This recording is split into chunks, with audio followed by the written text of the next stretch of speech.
I'm Charlie Gorelick, and I'm in 10th grade at Charlotte Country Day. And I joined the UMatter board because UMatter provides a safe space for teens with mental health to talk about their issues, which they would otherwise not have. And now I would like to introduce our next courageous speaker, David Lindner. Hi, everyone. My name is David Lindner.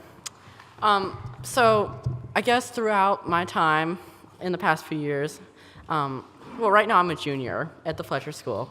And in my loving family, I hold the place of brother to my twin, to my sister, and son to my mom and dad. Thanks for being here today. So in my lifetime, there have been a large number of struggles and challenges. One of them is, one of the big ones is like bullying at school. There's this kid, Max, who isn't nice to me and all that stuff. So that was one of my main struggles in trying to overcome that. So one of my most recent challenges was going to Hawaii, and as I put it on my Snapchat story, I said I was going to work on my mental state. Overall, my family life was far from positive, especially on my end. After lots of therapy and counseling, it was decided that I needed more help. My parents told me that I was going to Hawaii. I freaked out and cried.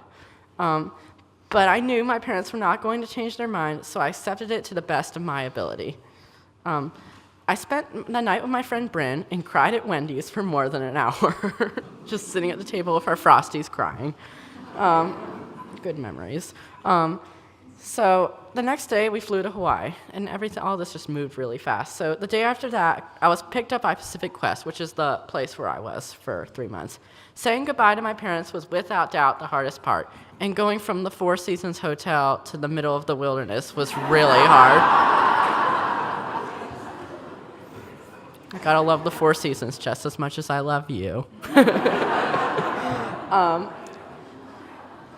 We drove an hour and a half to the middle of nowhere. Pacific Quest was located in the southernmost city in the United States, Naʻalehu, Hawaii. I was changed into their clothes and sent up to the camp. I cried almost every day for the first 7 days because I could not communicate with anyone other than the people that worked there.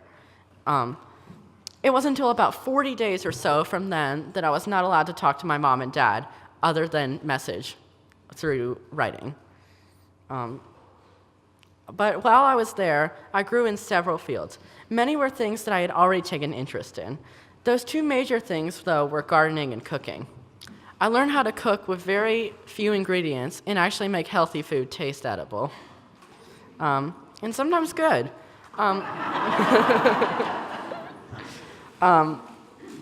With the garden, I took interest in planting, but mostly with harvesting. PQ grew the best papaya I'd ever had to this day. Anyway, I don't think I could have done it without the help of my personal therapist, Janelle, and my friend, Cassidy.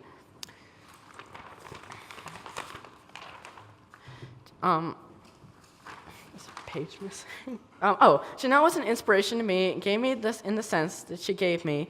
I hoped that I could have a happy family life again. Cassidy was my favorite friend there. Unfortunately, she's in boarding school right now, and I have limited communication with her. However, I did get a letter from her today, and I did respond. And maybe snuck in a few candy bars and stuff. Luckily, I will be able to communicate with her more in the summer. Anyway, when I got home, I was able to have a happier family life, and we all love and support each other in new ways that we had never known before. However, there was one thing I wish you knew. I wish you knew how much I could grow and love myself. I am proud of myself for making it through the program and becoming a happier person. The people around me are what can make everyday struggles much easier. The main thing that made this possible, I would say honestly, is like open and honest communication. But together, we are one, and we are stronger as one. Thank you.